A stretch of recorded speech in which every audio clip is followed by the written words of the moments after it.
إن الحمد لله نحمده ونستعينه ونستغفره ونعوذ بالله من شرور أنفسنا ومن سيئات أعمالنا من يهده الله فلا مضل له ومن يضلله فلا هادي له ونشهد أن لا إله إلا الله وحده لا شريك له ونشهد أن محمدا عبده ورسوله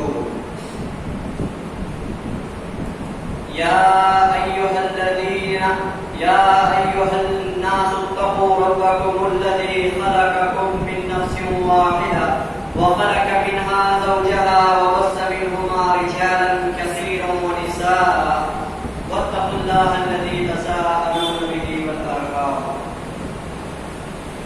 إن الله كان عليكم رقيبا يا أيها الذين آمنوا اتقوا الله حق تقاته ولا تموتن إلا وأنتم مسلمون يا أيها الذين آمنوا اتقوا الله وقولوا قولا سديدا يصلح لكم أعمالكم ويغفر لكم ذنوبكم ومن يطع الله ورسوله فقد فاز فوزا عظيما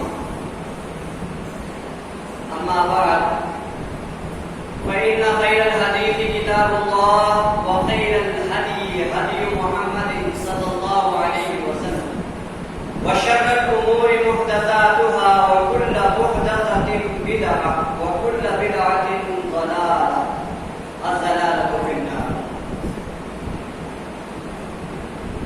رب اشرح لي صدري ويسر لي أمري واحلل عقدة من لساني يفقهوا قولي رب زدني علما اللهم رب زدني علما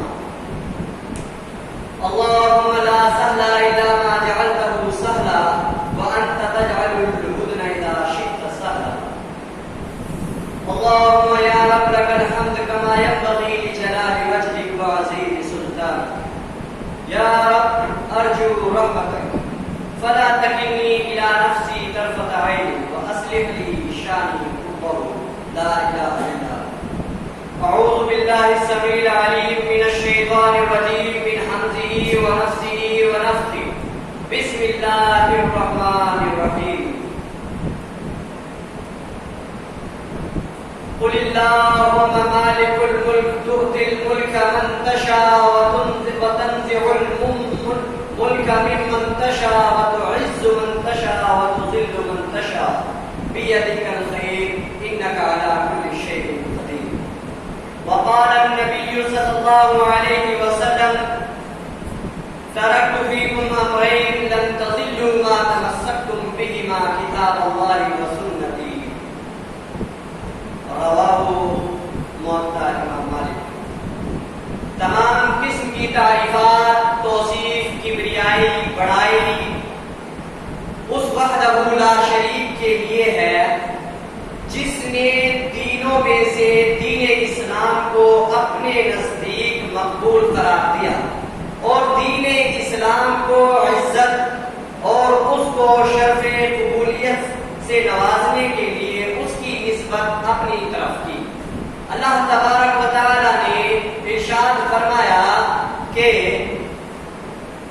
ان الدین عند اللہ الاسلام اگر اللہ کے نزدیک کوئی دین ہے کوئی دین تھا یا کوئی دین ہوگا تو وہ صرف اسلام ہی ہے اللہ تبارک و تعالی نے حضرت آدم علیہ السلام کو جب اس دنیا میں اتارا تو دین اسلام کے ساتھ اتارا اللہ تبارک و تعالی نے حضرت نوح علیہ السلام کو اس دنیا میں اس کائنات میں سب سے پہلا رسول بنایا تو دین اسلام سے نواز کر دین اسلام دے کر بھیجا اس کے بعد نبیوں کا سلسلہ شروع ہوا تو اللہ تبارک و تعالی نے کسی کو بھی کوئی اور دین نہیں دیا جس کے دعوے آج کیے جاتے ہیں کہ ہمارا دین اتنا پرانا ہمارا دین اتنا پرانا ہمارا دھرم اتنا پرانا ہمارا مسلک اتنا پرانا ہمارا مذہب اتنا پرانا کوئی بھی دھرم حضرت آدم علیہ السلام کے وجود جتنا پرانا تو نہیں ہو سکتا حضرت آدم علیہ السلام کو جب اللہ نے اتارا تو دین اسلام دے کر اتارا اللہ تبارک و تعالیٰ کے نزدیک روز اول سے ہی اگر کوئی دین ہے، کوئی دھرم ہے، کوئی مذہب ہے تو وہ دین اسلام ہے۔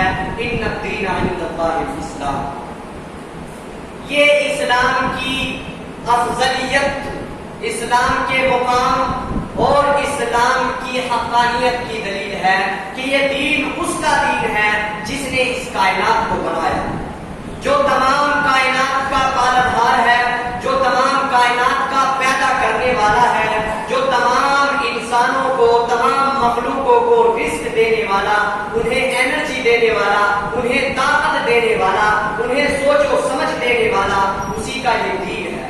اس کی افضلیت کی اور اس کی تمام ادیان پر فضیلت کی وجہ یہی ہے کہ اس کی نسبت اللہ کی طرف ہے، جس نے اس کائنات کو بنایا، اسی نے اس کائنات میں جینے کا ایک طریقہ سکھایا، اسی کو اسلام کہتے ہیں۔ اور اللہ تبارک و تعالیٰ نے روز ازل سے ہی، آدم علیہ السلام کی پیدائش سے ہی اور قیامت تک صرف ایک ہی مذہب کو دین کہا ہے، ایک ہی دین کو راستہ کہا ہے، اور جو رب کا راستہ ہے۔ اس کی فضیلت کی ہزاروں دلیلیں ہو سکتی ہیں، اس کے قوانین ہو سکتے ہیں، اس کا بہترین نظام ہو سکتا ہے، یہ سب چیزیں الگ۔ میں آپ سے بتا دوں، آج کے عنوان کا نام ہے، اگر اسلام سب سے افضل دین تھا یا ہے تو آج مسلمان سب سے بری قوم یا سب سے بدترین قوم کیوں سمجھے جاتے ہیں؟ یہ ایک بڑا سوال ہے اپنے آپ میں، پوری دنیا کے سامنے یہ آج سوال ہے۔ آج مسلمانوں کو چور، پنچر لگانے والا، جاہل، گنوار اور اس طریقے کا خون و خرابہ پھیلانے والا، عورتوں کو قید کرنے والا، تعلیم سے دور رہنے والا، دور کرنے والا، یہ سب کچھ سمجھا جاتا ہے۔ تو ایسا کیوں ہے؟ کیا وجوہات ہیں؟ اسی کو انشاءاللہ ہم پہ در پہ بیان کریں گے۔ اس سے پہلے میں آپ کو بتا دوں کہ میں نے جو سورہ خطبہ مسنونہ کے بعد جو آیت تلاوت کی، آل عمران کی 26 آیت، اس میں اللہ نے کیا کہا ہے، اور جو میں نے حدیث آپ حضرات کے سامنے پیش کی، اس میں رسول اللہ نے کیا کہا ہے۔ اللہ تبارک و تعالیٰ آپ تمام اور کچھ پر بھی اپنی رحمتیں نازل کرے اور رحم فرمائے، اور ہمیں جو چیز آج سیکھی جائے، بتلائی جائے، اس کو ذہنوں میں پیوست کرنے اور اس پر عمل کرنے اور اس کو دوسروں تک پہنچانے کی توفیق عطا فرمائے، آمین۔ کیونکہ اسی بنا پر کسی چیز کا فائدہ اٹھایا جا سکتا ہے، کسی علم کا سے فائدہ لیا جا سکتا ہے۔ اگر یہ تینوں چیزیں پے در پہ نہیں ہوں گی، ہم ذہنوں میں نہیں رکھیں گے تو بھی تو بھی کوئی فائدہ نہیں، اگر ہم عمل نہیں کریں گے تو بھی کوئی فائدہ نہیں، اگر ہم دوسروں تک نہیں پہنچائیں گے تو بھی ہم بربادی کی طرف جانے والے ہیں، آخرت میں ہم سے اس کا سوال ہوگا۔ تو تینوں چیزوں کو ذہن میں رکھتے ہوئے غور کے ساتھ سنیں۔ اللہ تبارک و تعالیٰ اس آیت میں جو میں نے خطبہ مسنونہ میں تلاوت کی، فرماتے ہیں قل اللہم مالک الملک تؤتی الملک من تشاء۔ اعلان کر دو اے نبی کریم صلی اللہ علیہ وسلم، دنیا جہان کے لوگوں کو بتا دو کہ بادشاہیت، شہنشاہیت، حکمرانیت اگر کسی کی ہے تو وہ اللہ ہے۔ للہ ملک السماوات والارض وما بینہما وتحت الشرى وفوق السماء۔ زمین و آسمان میں جو کچھ ہے اور ان کے درمیان جو کچھ ہے، آسمان سے اوپر جو کچھ ہے اور زمینوں کے نیچے جو کچھ ہے، ان تمام کی ملکیت، بادشاہیت، شہنشاہیت، حکمرانیت ہے تو وہ اللہ کی ہے۔ الامر للہ، الامر الا للہ، حکم اللہ کا ہے، بادشاہیت اللہ کی ہے۔ اب اللہ آگے کیا فرماتا ہے کہ اللہ تبارک و تعالیٰ جس کو چاہتا ہے اپنی شہنشاہیت میں سے بادشاہیت عطا کر دیتا ہے، خلافت عطا کر دیتا ہے۔ کلی طور پر جو بادشاہیت ہوتی ہے اس کو کہتے ہیں شہنشاہیت، یعنی کلی اختیار اللہ کے پاس ہے، اس میں سے کسی خلافت کوئی خلافت، کوئی بادشاہیت، کوئی حکمرانیت اللہ تبارک و تعالیٰ جس کو چاہتا ہے اس کو دے دیتا ہے، وَتَنزِعُ، اور جس سے چاہتا ہے چھین لیتا ہے، دینے کے بعد چھین بھی لیتا ہے، اور جس کو چاہتا ہے عزتوں سے نوازتا ہے، اس کو مقام، اس کا مقام بلند کر دیتا ہے، جس کو چاہتا ہے اوزے سریا پر پہنچا دیتا ہے، اور جس کو چاہتا ہے پھر اس اوزے سریے سے اتار کر ضلالت و گمراہی کے ایسے گڈھے میں پہنچا دیتا ہے جہاں سے نکلنا آسان نہیں۔ وَتُعِزُّ مَن تَشَاءُ وَتُذِلُّ مَن تَشَاءُ بِيَدِكَ الْخَيْرُ، اور اسی کے ہاتھ میں ہے تمام قسم کی خیر، نفع، تمام قسم کی بھلائیاں اسی کے ہاتھ میں۔ یہ آیت کا مفہوم جو میں نے آپ حضرات کے سامنے حدیث امام مالک نے جس کو روایت کیا ہے، موطا امام مالک ہے، وہ کہتے ہیں کہ رسول اللہ صلی اللہ علیہ وسلم نے فرمایا ترکت فیکم امرین لن تضلوا ما تمسکتم بہما کتاب اللہ و سنتی، کہ میں گارنٹی لیتا ہوں، کون گارنٹی لے رہا ہے؟ اللہ کے رسول۔ میں گارنٹی لیتا ہوں، میں دو چیزیں چھوڑ کر جا رہا ہوں، اگر اس کو اپنی سیاست میں، اپنی معیشت میں، اپنی معاشرت میں، اپنے ماحول میں، اپنی پوری زندگیوں میں اگر ان دو چیزوں پر عمل کرو گے تو تمہیں کوئی بھی ذلیل نہیں کر سکتا، کوئی رسوا نہیں کر سکتا، تمہاری سلطنتیں برقرار رہے گی، تمہاری سیاستیں برقرار رہے گی، تمہاری حکمرانیاں بھی برقرار رہے گی، شرط ہے دو چیزیں، کتاب اللہ و سنت۔ اللہ کے رسول نے یہ گارنٹی دی۔ یہ ہوا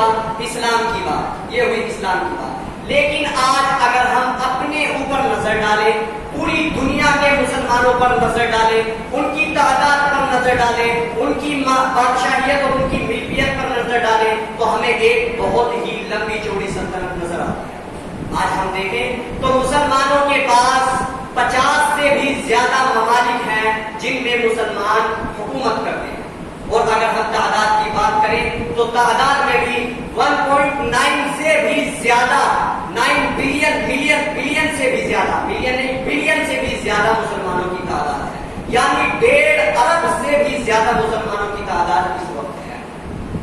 اور ملکیت کی بات کریں تو ان کے پاس خزانے بھی اس قدر ہیں کہ اللہ نے ان کو دولتوں سے بھی بے شمار نوازا ہے۔ تو پھر تعداد ہونے کی بنا پر، دولت ہونے کی بنا پر، حکمرانی ہونے کی بنا پر آج مسلمانوں کے اگر کسی شخص کو، کسی شخصیت کو، کسی حکمراں کو، کسی قوم کو، کسی برادری کو، کسی ایک قبیلے کو ذلیل کیا جاتا ہے، رسوا کیا جاتا ہے، دوسرے مسلمان تماشائی کیوں ہیں؟ ان کے پاس سب کچھ ہے، اس کے باوجود بھی وہ آج اپنے ہی بھائی کی مدد کیوں نہیں کر سکتے؟ کیوں اپنے حالات کو سدھار نہیں سکتے؟ کیوں وہ ذلیل و رسوا ہے؟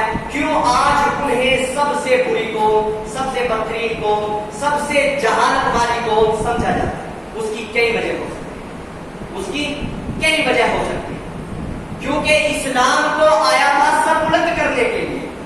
حضرت عمر ابن الخطاب رضی اللہ عنہ نے فرمایا تھا اعزنا اللہ بالاسلام، اللہ تبارک و تعالیٰ نے ہمیں عزتیں بخشی ہیں، ہمیں عہدے سریا پر پہنچایا ہے، ہمیں جو ہے اتنا بلند اور آخری بلند مقام عطا کیا ہے تو اسلام کی بنا پر۔ تو کیا وجہ تھی؟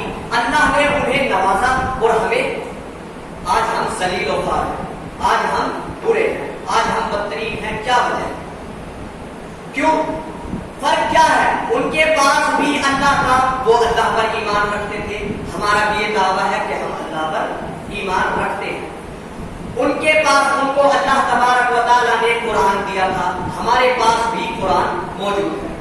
ان کے پاس بھی ایک ہی نبی تھا، نبی محمد عربی صلی اللہ علیہ وسلم، ہم بھی اسی کے تابع دار ہیں۔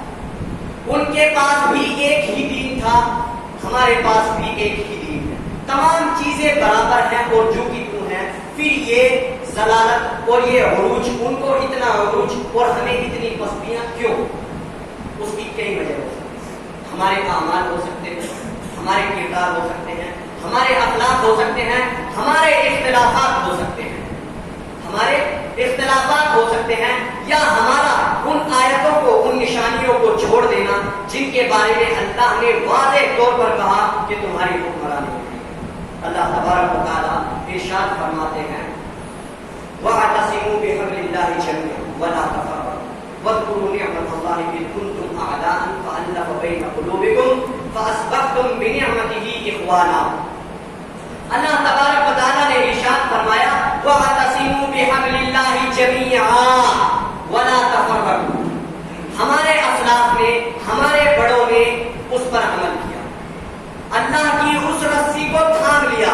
سب سے پہلی عروج اور بلندی کی نشانی کہ اللہ نے ایک رسی ہماری طرف ڈالی ہے، اس کو مضبوطی سے تھامو. وَاعْتَصِمُوا بِحَبْلِ اللَّهِ جَمِيعًا، اللہ کی رسی. پھر انہوں نے دوسرے پوائنٹ کو نوٹ کیا ہمارے اسلاف نے، وہ تھا اجتماعیت. وَاعْتَصِمُوا بِحَبْلِ اللَّهِ جَمِيعًا، تمام کے تمام اکٹھے ہو کر. اگر جميعا لفظ نکال دیا جائے تو رسی بچتی ہے، یعنی آج ہم اسی پر عمل کر رہے ہیں. ہم آج رسی نہیں، اپنے اپنے الگ الگ دھاگوں کو پکڑے ہوئے ہیں تو ٹوٹتے ہیں اور ہم ذلیل و خوار ہوتے ہیں، ہم دلدل میں جا کے گرتے ہیں، ہم بلندیوں سے جو ہے نیچے گڑھے میں جا کر کے گرتے ہیں. کیوں؟ ہمارے پاس اجتماعیت نہیں ہے. جميعا کا لفظ اللہ تبارک و تعالیٰ نے استعمال کیا، آج ہم نے اس کو ختم کیا، ہم نے خود ختم کیا، کچھ دشمنان اسلام نے ختم کیا، کچھ ہم خود بٹے، ہم جات برادری کے نام پر بٹے، ہم علاقائیت کے نام پر بٹے، ہم جو ہے مسلک و مذہب کے نام پر بٹے، ہم سیاستوں کے نام پر بٹے، ہم اسٹیٹ کے نام پر بٹے، اور ہم جو ہے پھر اس سے بھی زیادہ رنگ و روپ کے نام پر بٹے، ہم عمل کے نام پر بٹے، ہم جو ہے اور زیادہ بڑھتے چلے گئے. پھر ہم اپنے خاندانوں میں بھی، اپنے گھروں میں بھی، اپنے محلوں کے حساب سے بٹے، ہم بٹتے چلے گئے. اس طریقے سے پہلے ہم بٹے شیعہ سنی میں بٹے، پھر ہم مالکی شافعی حنبلی میں بٹے، پھر ہم جو ہے سیاستوں میں بٹے، اس کی حکومت سلطنت عباسیہ، سلطنت عثمانیہ، اور پھر وہ سب درہم برہم ہوئے. مسلک، اور میں سمجھتا ہوں جو سب سے بڑی کمزوری یا سب سے زیادہ نقصان جس چیز نے مسلمانوں کو پہنچایا ہے وہ ہے مسلکی اختلافات اور سیاسی اختلافات. مسلکی اختلافات نے مسلمانوں کے ایمان اور عقائد کو بانٹا، جس کی وجہ سے ان کی طاقت بکھر گئی. سیاسی اختلافات نے ان کے جسموں کو بانٹا، جس کی وجہ سے ان کی ایکتائیت اور ان کی وحدانیت ختم ہو گئی. اس آیت کی خلاف ورزی ہم نے کی وَلَا تَكُونُوا، کہ تم جو ہے الگ فرقوں میں بٹنا. وَلَا وَاعْتَصِمُوا بِحَبْلِ اللَّهِ جَمِيعًا وَلَا تَفَرَّقُوا وَاذْكُرُوا نِعْمَةَ اللَّهِ إِذْ كُنتُمْ أَعْدَاءً فَأَلَّفَ بَيْنَ قُلُوبِكُمْ. اللہ نے ہمیں جمع کیا تھا، اکٹھا کیا تھا. ہم الگ الگ تھے، ہم خاندانوں میں لڑتے تھے، ہم جات برادری پر لڑتے تھے، نسلوں پر لڑتے تھے، ہم رنگ و روپ پر لڑتے تھے. تو اللہ نے ہمیں ملایا، ہمیں جو ہے اخوانیت، ہمیں جو ہے وحدانیت کی دولت سے نوازا. لیکن آج ہم نے پھر اس کو پلٹ کر اللہ کے عہد و پیمان کو توڑا. تو اللہ تبارک و تعالیٰ نے ہمیں حوض ثریا سے اٹھا کر ضلالت و گمراہی کے گڑھے میں پھینک دیا. ہم نے خود کو بانٹا، پھر ہمارے دشمنان اسلام نے بھی ہمیں بانٹا. کس طریقے سے؟ دشمنان اسلام نے، آپ کو معلوم ہونا چاہیے، ہمیں 4 بڑی قسموں میں بانٹا ہے. 4 بڑی قسموں میں انہوں نے جب مسلمانوں کے معاشرے کا احاطہ کیا، مسلمانوں کے معاشرے کے بارے میں غور و فکر کی، تحقیق کی، تو انہوں نے 4 قسم کے مسلمان پائے. سب سے پہلا مسلمان انہوں نے لکھا کہ فنڈامنٹلسٹ، بنیاد پرست مسلمان ہے.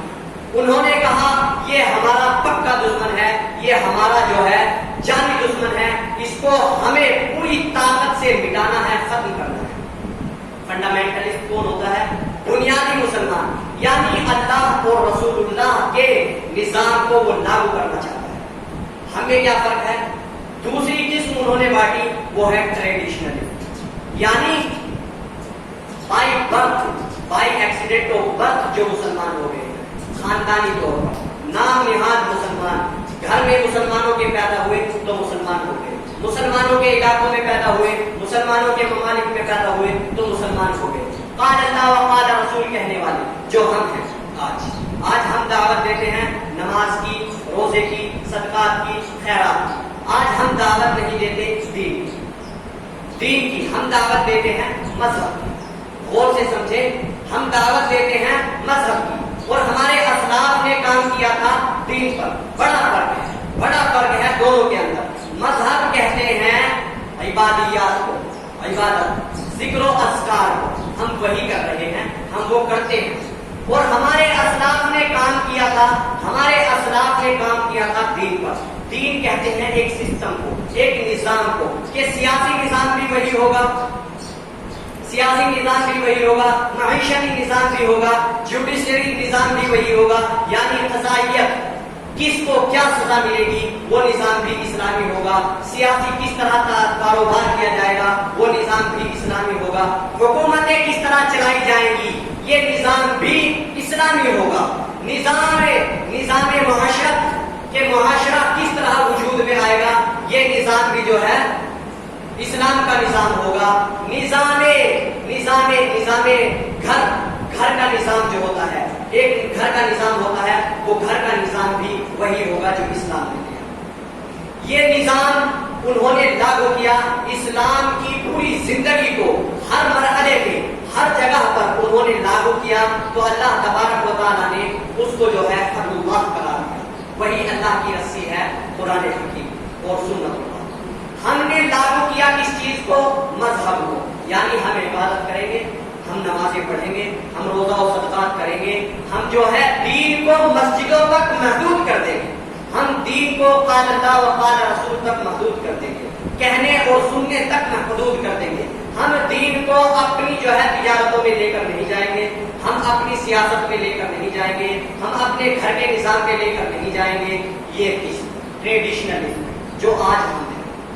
تو انہوں نے کہا ٹریڈیشنلسٹ جو ہیں، دشمنان اسلام نے کہا کہ جو ٹریڈیشنلسٹ ہیں، یہ بات کرنے والے، یہ صرف عبادت کرنے والے اور یہ قال اللہ و قال رسول کہنے والے، ان کو آپس میں ہی لڑا دو، ان کو مسلک کے نام پر لڑا دو. کوئی حنفی ہے، کوئی شافعی ہے، کوئی جو ہے مماتی ہے، کوئی حیاتی ہے، کوئی اہل حدیثی ہے، کوئی سلفی ہے، کوئی یہ ہے، کوئی وہ ہے. ان کو آپس کے اختلافات میں لگا دو، اسی میں مگن رکھو اور یہ جو ہے قبر میں پہنچ جائے اسی مسئلے کو لے کر. ان سے ہمیں کوئی خطرہ نہیں ہے. تیسری قسم انہوں نے کی مسلمانوں کی، ان کو انہوں نے کہا کہ یہ ماڈرنسٹ ہے. اور ماڈرنسٹ کے بارے میں انہوں نے کہا کہ یہ تو ہمارے بھائی ہیں، یہ اسلام کو اس طرح پیش کرتے ہیں جس طرح ہم چاہتے ہیں. اسلام کو اس طرح پیش کرتے ہیں جس طرح ہم چاہتے ہیں کہ اسلام کی شکل و صورت بگڑ جائے.